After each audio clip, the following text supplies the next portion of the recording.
मैंने पूछना था कि जिस तरह हम जानते हैं कि बांग्लादेश, पाकिस्तान में वगैरह ऐसे ममालिक में मुखालफत इस वजह से होती है कि वो देखते हैं कि जमात अहमदिया की तरक्की हो रही है।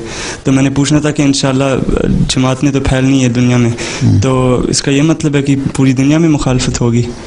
होगी, हो तो रही है। मैंने पिछली दफ़ा जिक्र नहीं किया था, बुल्गारिया में हो रही है मुखालफत हैं, और जो सारे अरब मुसलमान मुल्क हैं तुर्की समेत, वहाँ इस मुखालफत की वजह से हमारे मिशन कायम नहीं होते। तो एक दो फिर नाम सामने आ गए ना, इंडोनेशिया में, मलेशिया में बैन है जमात, तो सिर्फ बांग्लादेश पाकिस्तान का नाम लिया है।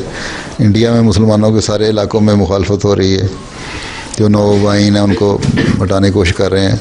श्रीलंका में मुखालफत हो रही है, वहाँ शहादतें हुई हैं। इसी तरह और जगहों पे, बल्कि नेपाल वगैरह में, चाइना में भी जमात की मुखालफत है, ख़ासतौर पर मुसलमान इलाकों में। तो मज़हब से वैसे ही उनको नहीं है, लेकिन मुसलमानों में भी काफ़ी पाई जाती है जमात के बारे में। लिटरेचर हमारा वहाँ जाता है, चाइनीज़ में भी। फिर अमेरिका वगैरह में भी देख लो, जितने भी ईसाई तंजीमें या बाज़ ऐसे लोग हैं जिनको मज़हब दिलचस्पी है, वहाँ के अखबारों में भी लिखते हैं और हमारे लोगों को से बहस भी करते रहते हैं। वहाँ भी मुखालफत उन लोगों ने की है, हर जगह हो रही है, ईसाइयों में भी हैं। इसी तरह अफ्रीका के बहुत सारे मुल्क हैं, बाज़ फ्रैंकोफोन मुल्क जो हैं, ख़ास तौर पे गिनी कनाक्री, गिनी बिसाओ हैं। एक ज़माने में गैम्बिया में भी हो गई थी, ये जो हैं 3 लड़के, बैन हो गई थी जमात, बलगीन और डॉक्टरों और सारों को जहाँ से छोड़ना पड़ा था। तो दुनिया में हर जगह मुखालफत हो रही है, तभी तो जमात भी फैल रही है। जहाँ नहीं हो रही वहाँ बैतें कम होती हैं, जहाँ मुखालफत होती है वहाँ बैतें ज़्यादा हो जाती हैं। बुल्गारिया में बहुत सख्त है, वहाँ का जो मुफ्ती है वो गवर्नमेंट का है ख़ास आदमी, और वहाँ ये उनका कानून है कि जो मुफ्ती लिख के दे दे वही इस्लाम है। इसके अलावा अव्वल तो उनको पता ही नहीं, जितने ईस्टर्न यूरोपियन मुल्क है ना इस्लाम का, उन्होंने अपना अरसा 50 साल तो वो कम्युनिज्म के अंडर रहे हैं, उनको पता ही नहीं है कि इस्लाम क्या चीज़ है। हर एक ने अपना इस्लाम बनाया हुआ है। हाँ, तो उस वक्त जीना मुमकिन कैसे होगा? जीना मुमकिन किस तरह होगा? जिस तरह आप जी रहे हैं। पाकिस्तान में मुखालफत है ना, कानून भी है, मुखालफत भी है। इंडोनेशिया में मुखालफत भी है, कानून तो नहीं है लेकिन बहरहाल कुछ ना कुछ तलवार लटकती रहती है।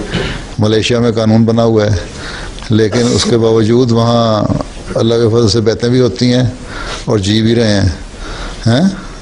और पाकिस्तान में माली कुर्बानियों में भी बहुत बढ़ बढ़ के हैं, दूसरी तरक्की भी अल्लाह के फजल से होती है। तो जी रहे हैं ना, जीते तो रहेंगे क्या। जब मुखालफत थी मक्का में हैं, हज़रत सल्लल्लाहु अलैहि वसल्लम की और सहाबा को सामने की तकलीफ़ें दे दे के शहीद किया जाता था, उस वक़्त भी जी रहे थे ना, और जमात फैल रही थी ना, इस्लाम फैल रहा था ना, इस्लाम के ज़माने में भी इसी तरह फैल रहा था ना। तो अब तो अल्लाह ताला ने फजल किया हुआ हर जगह, एक जगह से निकलो दूसरी जगह चले जाओ। इसलिए हिजरत का भी हुक्म है जहाँ हो सकती है, जहाँ तक।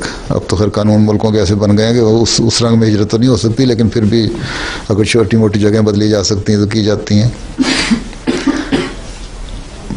तो बल्कि जितना दबाया जाए, 53 के फसाद हुए, जमात और उभर के निकली पाकिस्तान में। 84 के 74 में फसाद हुए, तो फिर जमात ने बड़ी तरक्की की। वही लोग जो माली लिहाज से कमज़ोर थे वो बढ़ गया, उनको फ़ायदा हो गया। और यहाँ बहुत सारे जो बैठे हुए हैं ना, इनके बड़े जो हैं उन फसादों की वजह से निकल के बाहर आए हैं, नहीं तो ये वहीं इस वक्त जामिया रफ़ा में पढ़ रहे होते हैं इनमें से अक्सर। फिर फ़ायदा ही होता है, ज़्यादा सीख लेते हैं मेरा ख्याल है।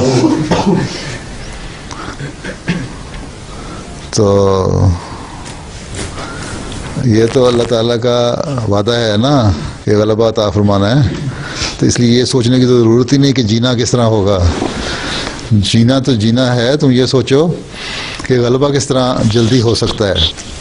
ये तो बड़ी वो क्या कहते हैं मायूस कुन बातें हैं ना, कि जीना क्या होगा। हमें मार कोई नहीं सकता। ये है कि हमारा, ये अब हमने सोचना है कि हमारा गलबा कितनी जल्दी हो सकता है और क्या क्या तरीके इख्तियार करने चाहिए। और उसमें सबसे बड़ा तरीका ये कि अपनी हालतों को बदलो और दुआओं पे तवज्जो दो। बाकी ये लोग हमें ख़त्म नहीं कर सकते इंशाअल्लाह ताला। तो मेरे कई दफ़ा मैं कह चुका हूँ इस बारे में, खुद के बेख्तियार इक़्तिबासात हैं।